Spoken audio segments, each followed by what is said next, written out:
It's not true really, but it's quite fun watching people's reactions. So if you're in a crowd, you need to be aware that you're all watching to see what the reaction is. The people in the cars behind have a great time. Buckingham Palace has witnessed countless storms, but this was different. Behind gilded doors, whispers spread like wildfire. Prince William had approved a title change that no one saw coming. For years, Duchess Sophie's children were shielded from the heavy burden of titles, their lives carefully tucked away in quiet shadows. Now, that curtain has been ripped open. The decision wasn't just bold, it was seismic. And it left the monarchy trembling in ways that history may never forget. Before we go deeper into what this really means for the royal family, make sure to subscribe so you don't miss a single update. The announcement came like a thunderclap, catching even seasoned palace insiders off guard. Titles in the House of Windsor are not given lightly, nor are they altered without consequence. For Sophie's children, Lady Louise and James, Earl of Wessex, life had long been shielded from the spotlight. Their parents had chosen a quieter path, insisting their children should grow up free from the relentless expectations that titles demand. But now, in one decisive move, that promise of anonymity was broken. Suddenly, the names Louise and James carried not just recognition, but power, duty, and weight that could no longer be ignored. The reaction inside Buckingham Palace was immediate. Staff described the mood as one of unrest and disbelief, their whispers carrying a sharp edge of fear. For some, it was seen as a necessary step, a recognition of lineage, and an acknowledgement that the future of the monarchy cannot rest on the shoulders of a few. For others, it was viewed as reckless, a decision that risked stirring old rivalries and opening cracks in a fragile institution. The tremor spread through every gilded corridor, a reminder that in the monarchy, no decision is small, and no change comes without consequences. What made this moment so staggering was not merely the names on paper, it was the symbolism. Titles in the monarchy are more than ceremonial, they are instruments of power, links in a chain stretching back through centuries of triumph and turmoil. To grant them, or to withhold them, has always been a statement of who belongs at the center of the crown and who remains on its margins. William's choice shattered years of Sophie and Edward's carefully maintained distance. By giving weight to Louise and James's birthright, he was declaring that their quiet years were over, that they were to stand in the glare of public duty, whether ready or not. Yet this decision wasn't just about Sophie's children. To those who know how to read between the lines of royal maneuvers, William's approval signaled something far greater.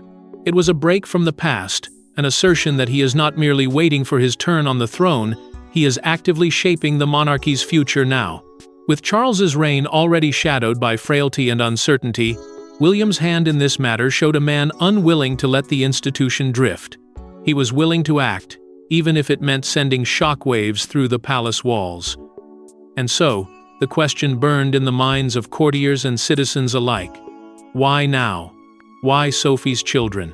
Was this truly about titles and tradition, or was it a move to secure the monarchy's survival in an era where every decision is scrutinized and every misstep could prove fatal? But to understand why William risked shaking the foundations of the monarchy, we must trace the hidden threads of history that led to this explosive moment. For decades, titles have been both a weapon and a shield in the Windsor dynasty.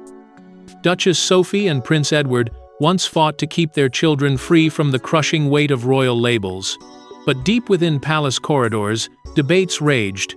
Should Lady Louise and James remain on the sidelines, or should their bloodline be honored fully? The struggle wasn't public, but it was relentless, and William's approval was the final strike in a long brewing war.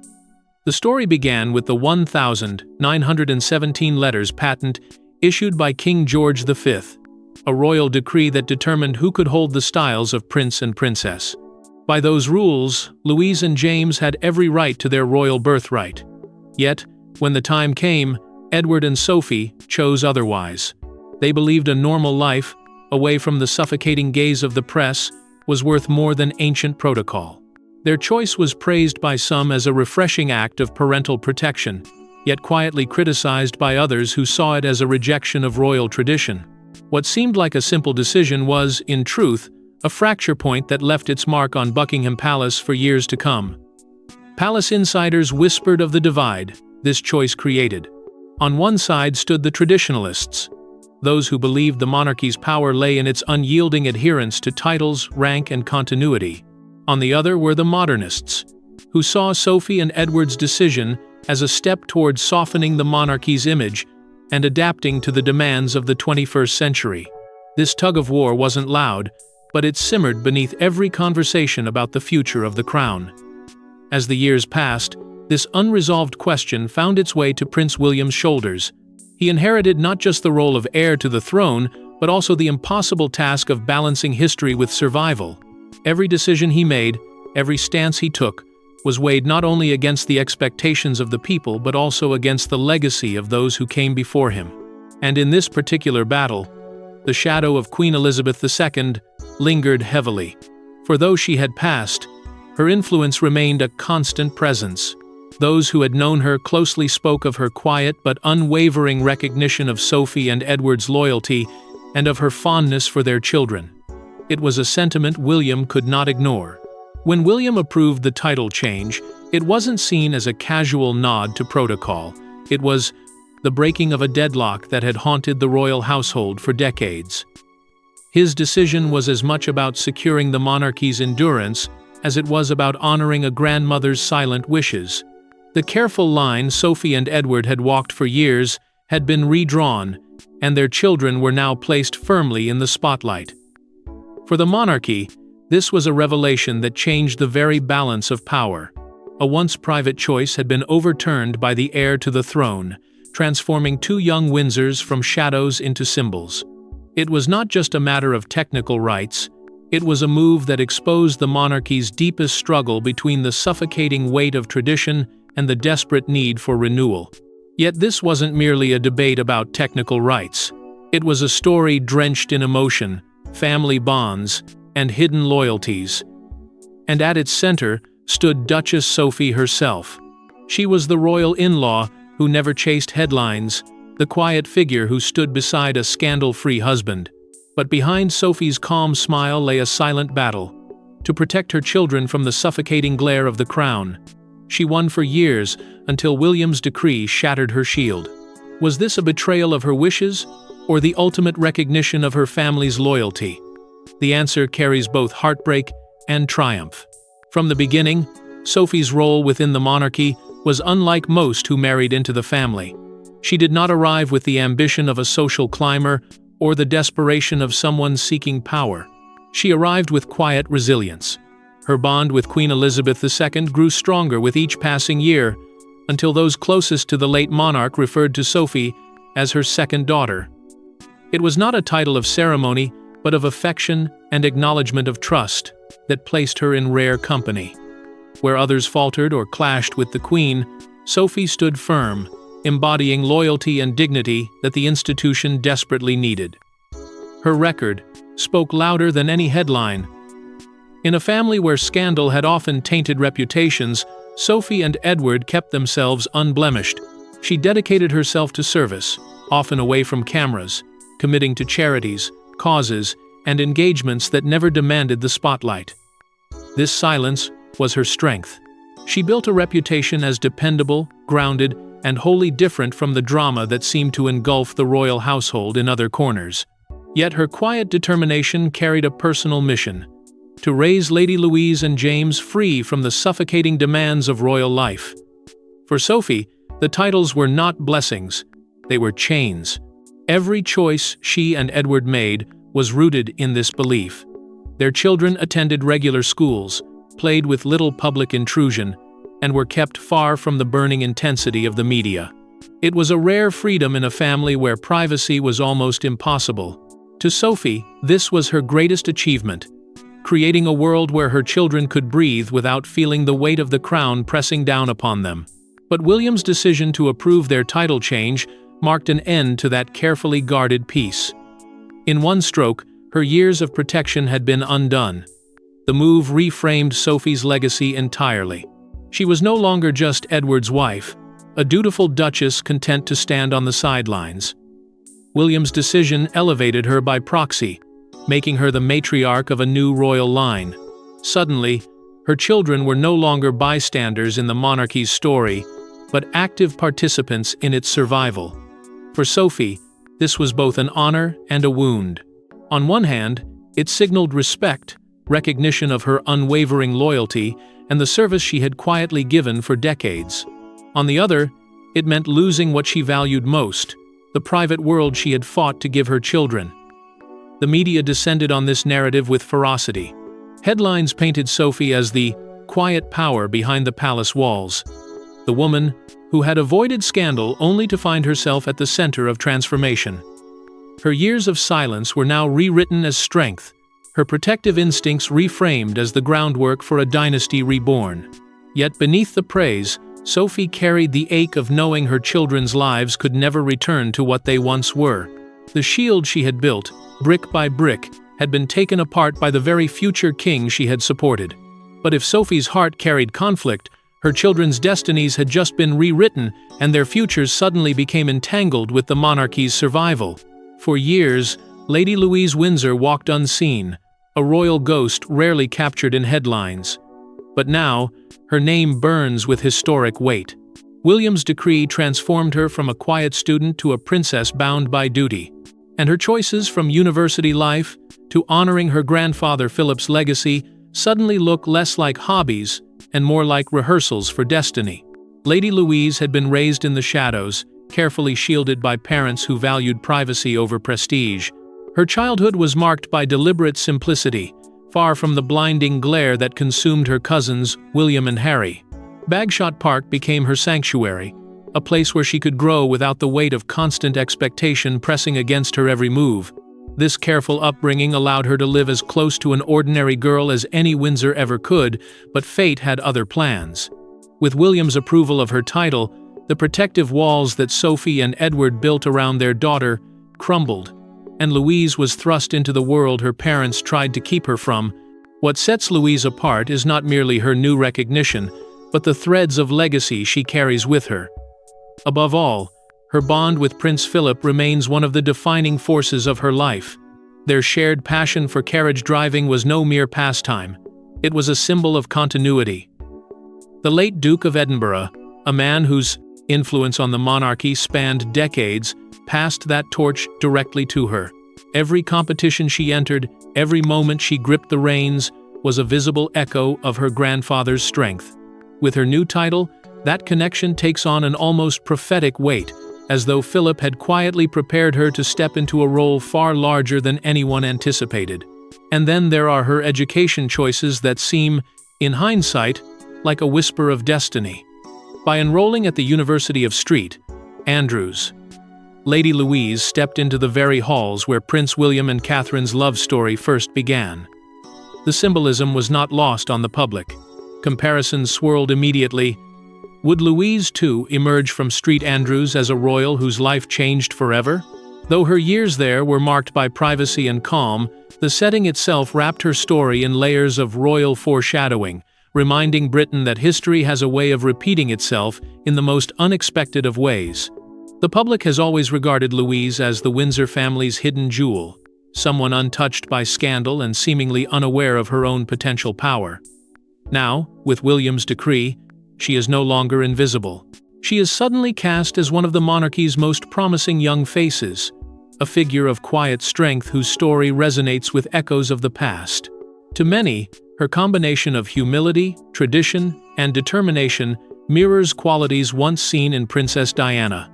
Whispers of this likeness have only grown louder, hinting that Louise may one day carry the kind of symbolic weight her late aunt once held in the hearts of the people. What began as a life carefully kept in shadow has transformed into a destiny in full light. Every step she takes now is watched not simply as that of a duke's daughter, but as a young woman stepping into the future of the crown. She may not have sought this path, but history rarely asks permission. It simply demands presence. And Louise, with her steady composure and silent strength, may become one of the monarchy's greatest revelations. Yet if Lady Louise's path evokes curiosity, her brother James's future may prove even more pivotal to William's master plan. He was the boy few recognized, hidden in the shadows of Bagshot Park, but Prince William's approval has cast James into the merciless glare of the crown. The young Earl of Wessex is no longer a child of privacy. He is now a prince in waiting, expected to shoulder responsibilities his parents once denied him. But is he ready? Or has William forced him into a destiny he never sought? For most of his life, James lived in deliberate obscurity. His parents shielded him from relentless attention, ensuring his childhood remained calm and unspoiled. While his cousins endured the constant intrusion of flashing cameras and public commentary, James was given a chance to grow in peace. His education was carefully chosen to encourage discipline without exposing him to the unbearable expectations that come with a royal name. This seclusion was more than a parental preference. It was Sophie and Edward's vow to protect their son from the mistakes of the past. Yet, despite their efforts, destiny had other plans.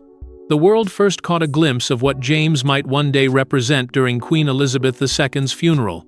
While millions mourned a monarch, eyes also turned toward a teenager who carried himself with a composure beyond his years.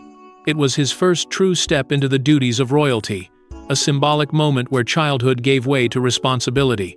As he walked in that solemn procession, many noted his quiet strength, his ability to stand firm in the face of grief and history. What seemed like a small role was, in truth, a preview of the man the monarchy might one day call upon. William's decree now transforms that preview into expectation.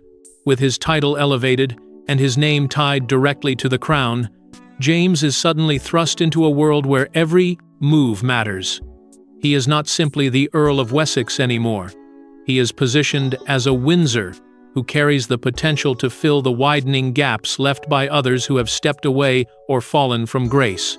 The pressure is immense, not because of what he has done, but because of what is now demanded of him. In William's decision lies the weight of continuity, a declaration that James must be more than a quiet observer. He must become a symbol. The media wasted no time framing James as the quiet Windsor heir, a phrase that both elevates and burdens him. To the public, he embodies stability, untouched by scandal, a figure who might preserve what remains of royal dignity. But to James himself, this new identity may not sit so easily. How does a boy raised in silence suddenly learn to live in constant scrutiny? How does someone who grew up on the promise of privacy reconcile with a destiny that strips it away? The conflict is not external, it is internal, a battle between the comfort of anonymity and the demands of heritage. In many ways, William's choice to approve this shift in status can be seen as symbolic. It is less about James himself and more about what he represents, the next generation of royals being shaped and prepared to step forward. William is not merely recognizing James's bloodline. He is, in effect, choosing him to stand in the light, to carry part of the burden that the monarchy cannot survive without. Whether James accepts or resists this calling, the message has been delivered. He is no longer free to stand apart. And yet, beneath these stories of children pulled into destiny, lies the true heart of this power shift, William himself, and the message he is sending to Buckingham Palace. Prince William is not just an heir, he is a strategist. By approving titles for Sophie's children, he sent a shockwave through Buckingham Palace. This wasn't a simple act of kindness, it was a calculated gamble. With Harry gone, Andrew disgraced, and Charles's reign clouded by frailty, William needed new soldiers for the crown's survival. But his gamble risks igniting rivalries that could split the monarchy wide open. The truth is unavoidable. The monarchy's working bench has grown dangerously thin. Years ago, the royal family boasted an army of figures who could carry the weight of duty across Britain and beyond. Now, scandals and personal decisions have eroded that foundation. Harry and Meghan's departure ripped away two young faces from the lineup, leaving a hole that remains painfully visible. Prince Andrew's disgrace sealed his fate in the wilderness, never to return to frontline duty. Even Charles himself is not immune.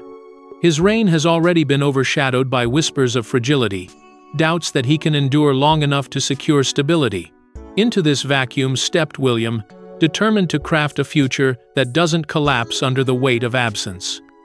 The urgency for fresh faces has become William's defining challenge.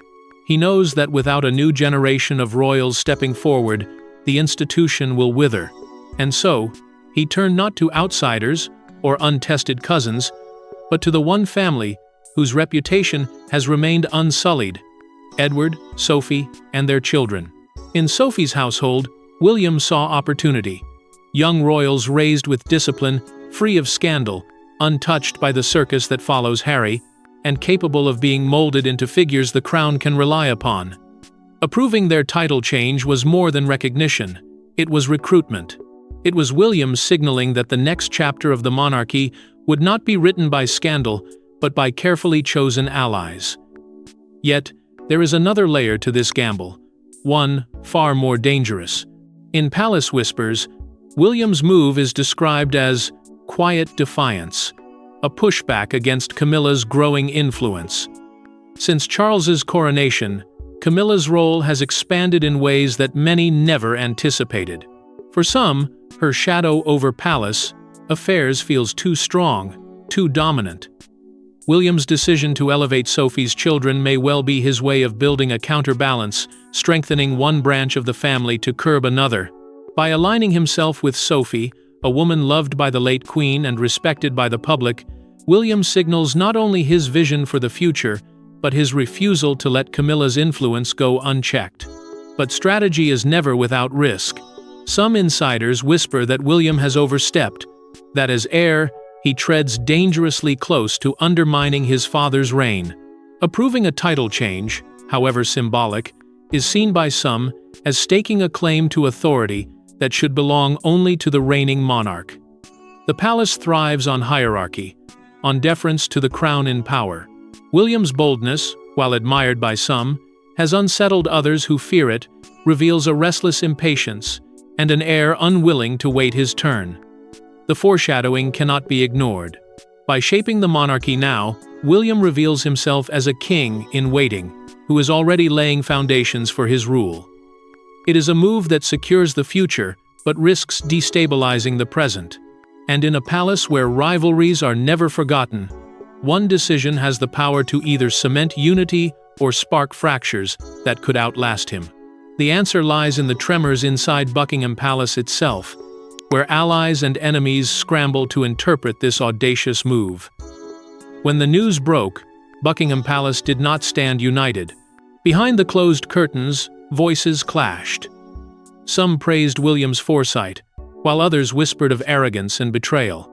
The tremors shook every corridor from senior courtiers to rival branches of the family, and in the shadows, old resentments stirred. Could this single decree be the spark that ignites a larger battle for the soul of the monarchy? The atmosphere inside the palace was one of shock. For years, titles had been treated with rigid caution, their adjustments carried out only with the monarch's explicit blessing. William's bold approval of Sophie's children's titles shattered that unspoken order. Senior courtiers, caught off guard, divided almost instantly. The loyalists, who admired William's vision, declared that the heir was finally showing the strength Britain needed. To them, this was a decisive act of leadership, proof that William would not sit idle while the monarchy drifted into irrelevance. But the traditionalists saw only danger. They muttered that William had overstepped, that his authority was not yet his to wield, and that such defiance against protocol could fracture trust in the crown itself. These divisions only deepened as whispers reached the queen consort. Rumors spread that Camilla was displeased, her composure shaken by the idea of William asserting such influence under her husband's reign. To her allies, it looked like a direct challenge to an heir carving his own path without regard for the balance of power at the top. For decades, Camilla had fought to cement her place within the monarchy. Yet now she faced the uncomfortable truth that William's authority could eclipse her own. What began as a symbolic gesture towards Sophie's children had grown into a political storm, pitting William's vision against the existing order of Charles's court. And in that storm, the weight of the king's fragility became clear.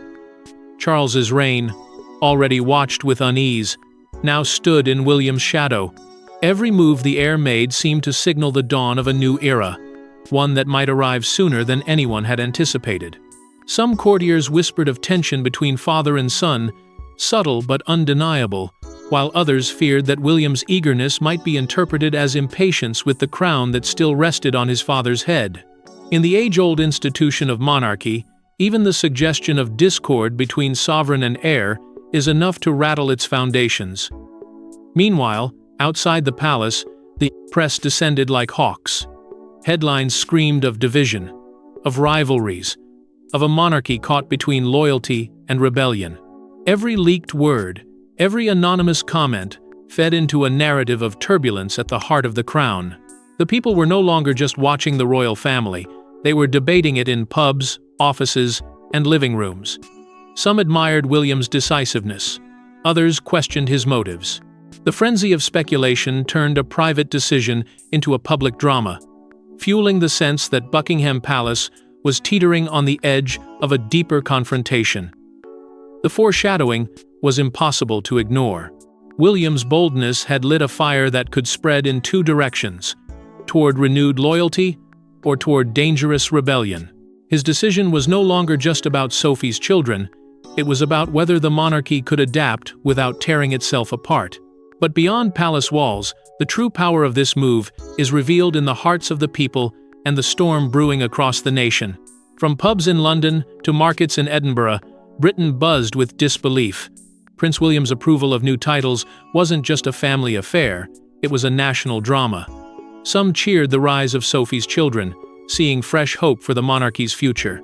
Others muttered darkly, claiming William had overreached his role. The public shockwaves turned a private decision into a national reckoning. The reaction was immediate and raw. In towns and cities, conversations spilled out of living rooms and workplaces, weaving into the daily rhythm of life. Supporters of William's boldness claimed it was the first true sign of strength from the heir, proof that he was already acting with the confidence of a future king. They praised the recognition of Lady Louise and James, seeing in them a new line of youthful figures ready to take up the mantle of duty. But the skeptics were equally loud, arguing that William had crossed a dangerous line, that in granting approval, he had blurred the delicate boundaries between heir and sovereign. Their doubts carried the weight of tradition, warning that ambition, however noble, could unravel the monarchy's fragile stability. The media seized the moment and painted Louise and James as the unexpected faces of the monarchy's future. Their photographs filled front pages, their names spoken in the same breath as those of William's children. To some, the sudden visibility was thrilling, a reminder that the House of Windsor still had fresh heirs to offer. But others whispered about the uncanny echoes of history, pointing out that public fascination with Diana's children had once carried the same promise of renewal. The comparisons were inevitable. The nation, it seemed, was always searching for the next figure to embody hope, innocence, and the possibility of change. Generational divides only sharpened the debate. Younger voices, raised in an age of transparency and reform, celebrated William's decision as a break from archaic rules. They saw in Louise and James the chance to craft a monarchy that felt closer to the people, less rigid and more relatable. Older generations, however, muttered about the loss of discipline, warning that every time protocol was bent, the crown's authority weakened. The monarchy, they insisted, was not meant to shift so quickly, and William's choice threatened to undo centuries of careful tradition. Inevitably, William himself became the lightning rod of this storm. For his supporters, he was framed as a disruptor, a man willing to reshape the monarchy before the throne was his. His boldness was celebrated as vision, foresight, and courage in an era where the monarchy's relevance was constantly questioned. Yet for his critics, this same decisiveness was seen as arrogance, proof that the young heir was too eager to act, too willing to take the crown into his own hands while his father still reigned. The story refused to remain confined within Britain's borders. Across Europe, commentators dissected the implications, while in America and beyond, headlines declared the Windsors were once again in turmoil. What was meant as an adjustment to two young royals' recognition had become a global narrative, watched with fascination by millions who saw in this drama the eternal struggle of monarchy adaptation or collapse. And as the public debates, one haunting question remains. What does this mean for the monarchy's future when William finally takes the throne? History will not forget this moment. Prince William's approval of a title change for Duchess Sophie's children is more than a family decision. It is the rewriting of the monarchy's future. Buckingham Palace trembled because the heir to the throne showed his hand. He will shape the crown on his own terms. But will this gamble secure the Windsor legacy, or ignite a war that tears it apart? William's act now stands as one of the defining moves of his leadership before the crown is even his. It was not simply a gesture of compassion for a loyal aunt and uncle. It was a deliberate stroke of strategy, a demonstration of authority at a time when many questioned where the monarchy was headed. For a family steeped in tradition, every change carries consequence. But this one reverberates more loudly because it came from the heir himself. By approving the elevation of Lady Louise and James, William proved he is willing to act with the decisiveness of a sovereign, even while the throne remains occupied. The path of the monarchy has been reshaped by this single inclusion. For decades, Lady Louise and James had been almost invisible, growing up without the crushing demands that consumed their cousins. Now they stand transformed symbols of continuity, drawn from the shadows into the center of the crown's survival. Their presence strengthens a monarchy weakened by scandal and departures, offering the institution two figures free of controversy and ripe for the roles William envisions. Yet in drawing them forward, William has changed the narrative of their lives forever, forcing them into a destiny that will demand sacrifice as much as privilege. For Sophie, the recognition is bittersweet. Her years of quiet service, of loyalty beyond question, have finally been rewarded. She is no longer simply the Duchess of Edinburgh, but the matriarch of a branch that William himself has chosen to elevate.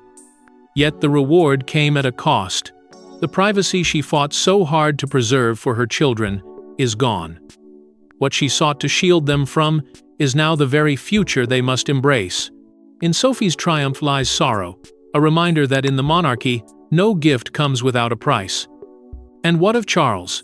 Though his reign is secure in name, it now feels overshadowed by William's growing influence. Each bold move from the heir sends a signal that the monarchy's future is already being carved in his image. Courtiers whisper of an heir who governs in waiting, a man unwilling to let the crown stagnate while his father sits upon it. For Charles, this creates an uncomfortable reality. The monarchy he leads is already being reshaped by the son who will succeed him. The survival of the institution now depends on whether this bold stroke becomes a source of unity or fracture. If William's gamble inspires loyalty, then the monarchy may endure with renewed vigor, supported by fresh faces and a broader foundation. But if it stirs resentment, if rivalries deepen behind palace walls, then this act may plant the seeds of rebellion that one day tear the House of Windsor apart. One truth remains undeniable. The crown itself hangs in the balance. William has revealed that he will not wait passively for the throne. He will seize the authority he believes the monarchy requires. Whether history will honor this as the decision that saved the crown, or condemn it as the spark that split it, only time will tell. The tremors have begun, and their echoes will be heard for decades to come. Thanks for watching. Don't forget to like and subscribe, and we will see you in the next one.